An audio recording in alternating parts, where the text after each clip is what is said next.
Moi, je suis Christine Blanc-L'Oeil, donc je suis expert comptable sur Nantes. Voilà, et puis... Alexandra Sabin, également expert comptable sur Nantes. Voilà. Donc j'ai rencontré quelques personnes ce matin là déjà, donc ils reviennent, donc ça veut dire que voilà, il y a un intérêt à notre atelier. Hein. Donc on va vous présenter rapidement les étapes de création de l'entreprise et puis de l'accompagnement des experts comptables sur cet aspect-là.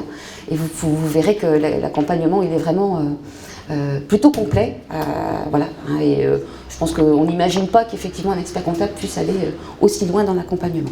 Allez, on démarre. Voilà, on a 20 minutes, puis après 10 minutes de questions, hein, donc c'est le format. Donc voilà, l'entrepreneuriat au féminin. Alors déjà un petit point, hein, ce qui est une étude qui a été publiée fin octobre 2017, où en fait les TPE dirigées par les femmes sont 3 fois plus pérennes que les entreprises dirigées par les hommes. C'est déjà pas mal en entrée en matière. Et puis c'est vrai qu'en 2017, il y a eu des études et dans les créations d'entreprises, c'était 40% de femmes qui ont créé leur entreprise. Donc voilà, on sent une belle dynamique, hein, on le voit aujourd'hui et on l'a vu sur les éditions précédentes. Alors les 10 étapes de la création d'entreprise, bon, je pense que vous êtes déjà peut-être un peu renseigné sur les étapes, mais le mot étape est important. Ne pas brûler ces étapes, ne pas poser toutes les questions en même temps, puisque du coup après c'est courage fuyons. Il faut y aller progressivement. Donc les 3 phases, l'idée, l'élaboration du projet, le lancement des opérations. Donc dans l'idée, c'est peut-être le stade où vous êtes. Hein. C'est quoi mon idée? Qu'est-ce que je veux faire? L'analyse de mon projet personnel. Et puis l'élaboration après du projet. L'étude de marché, hein, l'élaboration des prévisions financières, l'évaluation des besoins de financement, les recherches d'aide, les choix des statuts, juridiques, fiscal, social. Donc là, on rentre dans la technique, mon Dieu, c'est compliqué. Et puis après, voilà, on se lance. Donc on a un peu de formalité administrative, hein, on est en France, donc voilà, il y a un peu de formalisme. L'installation de l'entreprise, et puis après, 10e point, on commence à analyser les premiers mois d'activité. Donc nous, on est sur ces 10 étapes. Voilà, vous allez voir un expert comptable. L'expert comptable peut vous accompagner sur ces 10 étapes-là. Hein, voilà. Alors effectivement, les 10 étapes sont importantes. Et pourquoi on accompagne sur ces 10 étapes? Parce qu'il faut aussi que nous, on s'approprie votre projet pour pouvoir au mieux vous orienter sur les choix fiscaux, juridiques, sociaux. Et donc c'est important aussi qu'on puisse définir à partir de votre idée, la valider ensemble pour savoir comment vous projetez et quelles sont les différentes étapes pour rentrer en maturation sur votre projet et du coup essayer de vous faire gagner du temps aussi par l'expérience qu'on peut avoir dans les secteurs dans lesquels vous vous orientez.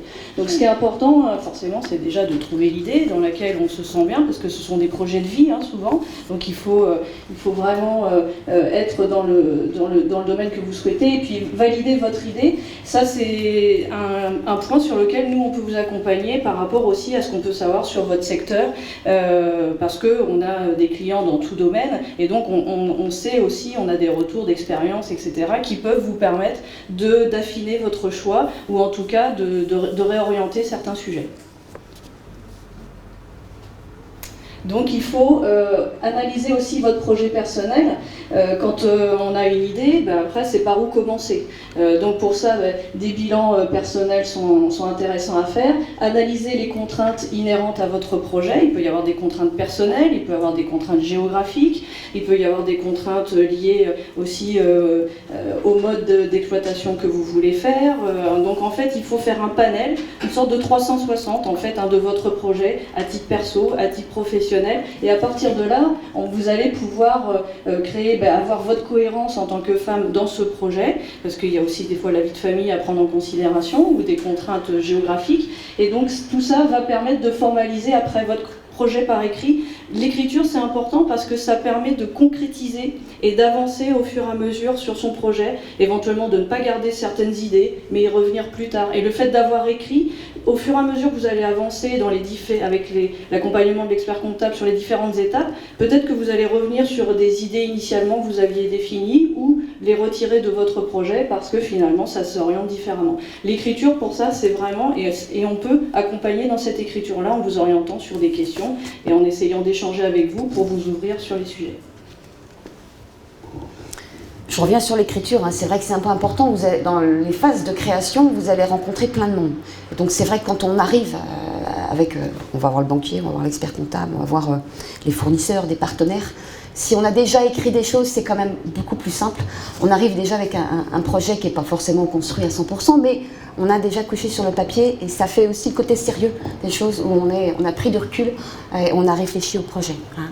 Donc, dans l'étude de marché après, voilà, même si on est une petite entreprise, l'étude de marché est importante. C'est où est-ce que je me situe au niveau de mon territoire. C'est quoi mes concurrents, c'est qui. Donc c'est collecter beaucoup d'informations. Alors aujourd'hui c'est plus facile, il y a le contact physique, mais il y a aussi tout le contact avec Internet. Hein. C'est vrai qu'on a tout ça aussi qui peut nous aider par rapport au secteur d'activité dans lequel vous voulez travailler et créer votre entreprise. Donc Internet est une mine d'informations, il faut passer du temps. Il faut aussi se canaliser, hein, parce qu'on sait bien Internet des fois, oula, ça part en live. Donc il faut aussi canaliser les choses pour bien dire, bah voilà, je vais sur Internet pour chercher quoi. Hein. Et puis il y a aussi, aussi le contact physique, hein, on en parlait tout à l'heure, c'est d'aller voir aussi en catégorie quelques concurrents, se faire un peu la cliente mystère pour avoir aussi quelques idées de prix. Voilà, prix de vente, hein, parce que c'est souvent aussi la première question, ben, quel prix de vente je vais mettre, mon prix horaire, mon prix à ma journée, comment je facture, mon Dieu, mon Dieu. Voilà, donc ça c'est des points importants pour valider les hypothèses de travail. Les hypothèses de travail, c'est de mesurer la fiabilité et la faisabilité du projet. C'est de commencer à construire un peu son chiffre d'affaires.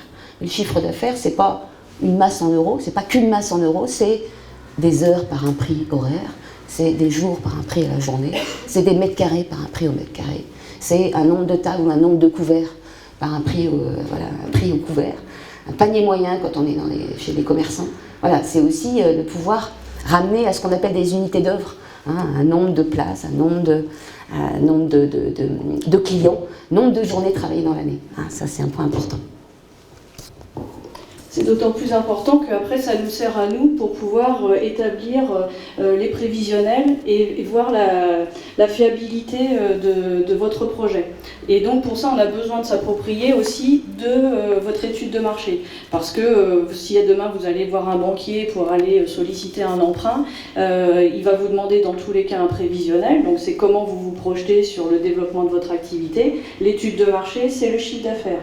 Et c'est le point essentiel que va regarder le banquier pour savoir si le projet est viable, s'il est envisageable et s'il y a des réorientations à faire et si du coup il peut vous financer votre projet. Donc cette étape-là, elle n'est pas du tout à négliger, l'étude de marché, puisque après, forcément, vous allez avoir besoin d'un prévisionnel. Donc, est-ce que c'est rentable ?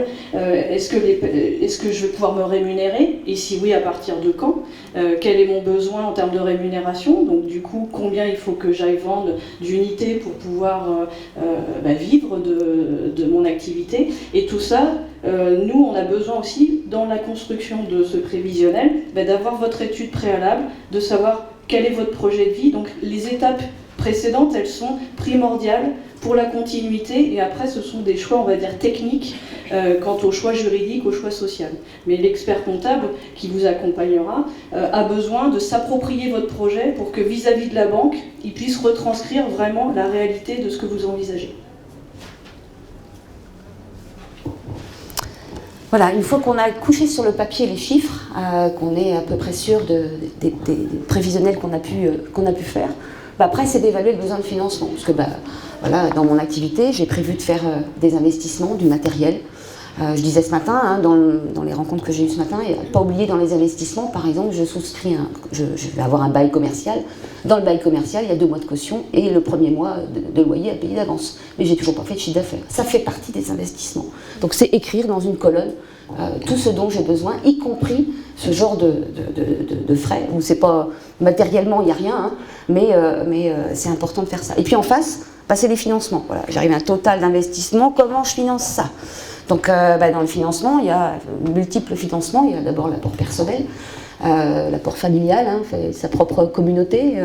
Est-ce que j'ai des amis aussi qui peuvent m'aider, qui croient au projet et qui peuvent aussi m'accompagner sur le plan financier. Et puis les apports extérieurs, donc la famille, hein, j'en ai parlé aussi, des associés, parce que voilà, on n'est pas forcément seul quand on crée son entreprise. Les associés, les banquiers, hein, bien sûr, c'est incontournable. Et puis, on a aussi, n'hésitez pas à regarder dans votre territoire, c'est-à-dire dans votre territoire géographique. Vous pouvez avoir des réseaux comme Initiative. Il y a le réseau Initiative France, qui après se décline dans les territoires et qui peuvent vous accompagner en termes d'aide, d'abord d'accompagnement comme nous, sur l'idée, la construction du projet, et puis sur les financements. Et vous pouvez aussi vous apporter des financements. Donc ça, l'expert comptable peut aussi vous aider à trouver dans son propre réseau qui effectivement va pouvoir vous accompagner en termes de financement. Le crowdfunding, c'est un point important, le crowdfunding, puisque ça permet aussi de faire une première étude de marché. Dans le crowdfunding, c'est de dire voilà, je lance mes produits, si vous contribuez à ces produits-là, voilà, il y a des contreparties, mais en même temps, si les gens contribuent, si vous arrivez à atteindre votre objectif, vous arrivez voir le banquier et vous dites voilà, il y a des gens qui croient à mon projet, vous avez vu, j'ai quand même atteint ce que j'avais donné comme objectif, ben voilà, ça fait partie de l'étude de marché, ça veut dire que le produit peut peut-être fonctionner. Voilà, donc un bon dossier complet, précis, concis, clair, soigné et vendeur. Mettre des photos, avoir un petit film, voilà, on peut faire des choses sympas même avec le téléphone aujourd'hui, il ne faut pas hésiter. Être crédible, voilà, se préparer à la négociation. Déjà, le fait d'en parler avec votre expert comptable, lui, il ne va pas vous juger, mais voilà, le fait d'expliquer, de commencer à expliquer son projet plusieurs fois, de répéter, c'est un premier entraînement qui est plutôt intéressant à avoir. Voilà. Ce qui peut être intéressant aussi dans les dossiers, c'est de mettre votre CV, votre parcours que vous avez eu, ce qui permet aussi de mettre en évidence éventuellement des qualités que vous pouvez avoir, soit sur du commerce, soit sur de la finance, et tout ça, ce sera des points positifs sur votre dossier. Il y a aussi des fois la région qui donne des subventions aussi dans certains secteurs, donc n'hésitez pas à aller voir région, département. Parce qu'effectivement, on a des aides publiques, privées, donc là, il y a plusieurs adresses de sites internet qui vous sont indiquées, où vous pouvez aller voir quelles sont les aides dont vous pouvez bénéficier en tant que créateur d'entreprise. L'objectif aujourd'hui, c'est vraiment, il y a des axes qui sont faits sur le développement, que vous soyez à Pôle emploi ou pas, enfin il y a des voilà, et donc l'expert comptable par rapport à ça peut vous accompagner aussi sur vous dire à partir de quand vous pouvez commencer à vous rémunérer dans la structure, suivant aussi votre situation personnelle, par exemple au regard de Pôle emploi. Mais les chambres des commerces, la BPI dont on a parlé, le ministère de l'économie, il y a des adresses, et puis après il y a les collectivités locales avec soit des aides éventuellement géographiques sur certaines zones qui veulent dynamiser et donc peut-être s'implanter là-bas pour bénéficier d'exonération, ou sinon sur des secteurs d'activité. Donc voilà, après, l'accompagnement de l'expert comptable, c'est aussi d'aller chercher, de vous aider ou de vous orienter sur ces possibilités d'aide qui sont des apports et qui font que la banque, elle ne financera pas cette partie, donc du coup le pourcentage d'endettement sera diminué d'autant. Donc à ce stade-là, on n'a toujours pas encore discuté des statuts juridiques, fiscaux, sociaux. Donc là, on est dans une partie aussi qui est un peu compliquée, parce que voilà, il y a différents statuts. Donc quand on commence à rentrer dans ces explications-là, il faut se poser, voilà, bien mesurer les avantages et les inconvénients des uns et des autres au niveau des statuts. Il faut prendre le temps de réfléchir, mais il faut prendre le temps de faire les 6 étapes avant. Voilà, surtout pas commencer en arrivant, alors j'exagère un peu, mais surtout pas commencer en arrivant, je veux faire une SARL ou je veux être entrepreneur. Vous allez me dire, c'est idiot ce qu'elle dit, mais ça arrive encore quand voilà, on se focalise sur le statut, alors qu'il faut d'abord travailler l'activité, le chiffre d'affaires, le prévisionnel, puis après on parle du statut. Voilà, donc prendre conseil sur cette partie-là, c'est un point important, même si les choses ne sont pas intangibles, c'est-à-dire que vous pouvez prendre un statut aujourd'hui, et puis demain ou après-demain, les choses évoluent, et puis on change de statut. Rien n'est... Voilà, on peut tout à fait modifier les choses. La législation a prévu aussi de pouvoir modifier. Donc, mais les choix sont importants, et on est bien sûr là pour vous accompagner sur ce point-là. Ce qu'il faut savoir aussi, c'est qu'un expert comptable n'est jamais seul. C'est-à-dire qu'un expert comptable, on fait effectivement la partie comptabilité, fiscalité, sociale, juridique, mais on sait s'accompagner aussi de conseillers juridiques, d'avocats, de conseiller en assurance, de conseiller en financement. Voilà, c'est un expert comptable n'est jamais seul, il a aussi son propre réseau en partenariat ou pas, enfin peu importe la forme du réseau. Donc on est souvent plusieurs autour de la table pour vous accompagner, et c'est ça qui est sympa, quoi. Voilà, on ne perd pas de temps. Je sais que vous êtes toujours très impatientes de commencer, mais c'est pour ça aussi que quand on peut réunir tout le monde autour de la table en même temps, c'est bien. Vos projets, c'est des choix de vie, donc c'est vrai qu'il faut trouver quand même les supports qui sont les plus adaptés au vu de vos choix. Donc par rapport à ça, il faut savoir que les experts comptables vous accompagnent et de manière aussi gratuite sur les premiers rendez-vous dans le cadre du lancement du projet, c'est-à-dire que si vous nous consultez, on ne mettra pas le compteur à commencer à vous facturer quelque chose, puisque ce qu'il faut, c'est vous accompagner pour déjà voir si le projet est faisable en l'état, s'il y a des ajustements, et ça peut prendre plus ou moins de temps suivant la maturité du projet avec laquelle vous venez nous voir. Donc du coup, il faut savoir que dans le cadre d'un process qui s'appelle Business Story, vous avez des rendez-vous disponibles avec les experts comptables qui sont en disponibilité et en gratuité. Donc vous pouvez via l'adresse mail en fait contacter directement un expert comptable qui après prendra rendez-vous avec vous pour que vous puissiez exposer votre projet. Voilà. Et ça c'est important aussi parce que quand on se lance, on est assez vigilant aussi à la partie financière parce que ça peut prendre du temps et donc à un moment donné, nous on est là aussi pour vous accompagner afin que vous avanciez au mieux dans votre projet. Donc on peut aussi vous accompagner sur vos formalités administratives. Voilà. Donc les formalités administratives, elles sont différentes suivant le statut. Si je suis en société, auto-entrepreneur, micro-entreprise, entreprise individuelle. Donc il y a des formalités qui sont plus ou moins longues ou plus ou moins compliquées. Le statut étant, quand on est en société, forcément c'est une phase un peu plus longue. Donc c'est important aussi de pouvoir se dire, si je rentre en société, attention, ça va me demander un peu plus de temps. Il va falloir rédiger les statuts, il faudra aussi qu'on me fasse accompagner peut-être par un avocat, un conseiller juridique. Donc voilà, il faut aussi se dire, si je me suis mis dans ma tête, je vais démarrer dans un mois et demi. Ah oui, mais attention, si je choisis un statut de société, il faut peut-être reculer un peu la date du début d'activité. Mais là aussi, on peut bien sûr vous accompagner sur ce plan-là, puisque nous, on a l'habitude. Voilà, donc c'est quelques clics. Même s'il y a un peu d'organisation et de formalisation administrative en France, finalement, quand même par Internet, on fait quand même beaucoup de choses et c'est rapide et simple quand on est accompagné. Voilà. Et puis installer.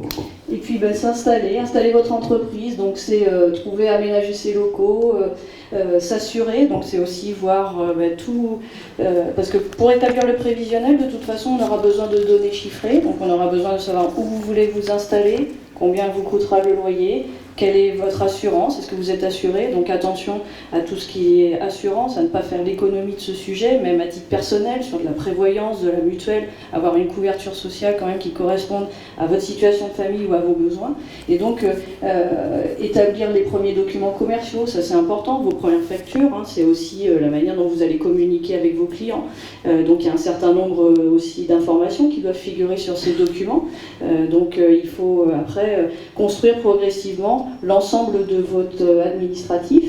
Est-ce que demain vous aurez besoin de recruter des collaborateurs? Comment ça se passe au niveau de la gestion de la paye, etc. Donc tout ça, il faut, comme le prévisionnel vous permet de vous projeter en fait au moins sur 3 ans, ça veut dire que se posent les questions de dire en quelle année je vais commencer à embaucher quelqu'un pour m'accompagner, soit sur du commerce, soit sur de l'administratif, etc. Et donc ça, il faut le quantifier. Donc c'est important en fait quand on s'installe de mettre en place tous les outils et des outils de pilotage. Après, une fois que vous êtes installé, tous les outils de pilotage pour savoir où vous en êtes. Ne jamais naviguer à vue. C'est ça qui est important, c'est-à-dire qu'on peut penser qu'un expert comptable ne fait que de la comptabilité. La comptabilité, c'est la finalité de ce qu'on fait. Et aujourd'hui, il y a surtout besoin d'indicateurs. Donc il faut après mettre en place des indicateurs qui sont les vôtres et qui sont personnalisés pour savoir qu'est-ce qui est important de suivre, pour savoir est-ce qu'il y a des débordements sur certains frais, si oui, comment on fait, etc. Et ça, c'est important d'être accompagné et d'avoir un suivi régulier. Et il faut planifier. L'organisation, c'est essentiel. Voilà, et puis c'est la 10e étape, mais on a déjà démarré, donc c'est l'analyse des premiers mois d'activité.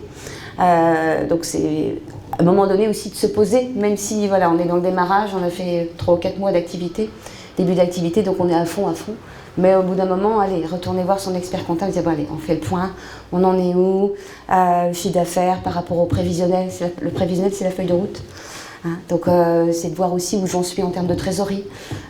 Finalement, ça s'est peut-être pas aussi bien passé que je pensais. Ou à l'inverse, oh bah finalement, j'ai plein d'argent, comment je fais Enfin bon, voilà, mais j'ai pas encore dépensé. Finalement, attention, il y a quelques cotisations sociales qui peuvent arriver. Donc là, on est souvent un peu à dire des choses. Attention, mettez de côté pour la TVA si on dépasse certains seuils, pour les cotisations sociales qui vont arriver quelquefois après coup.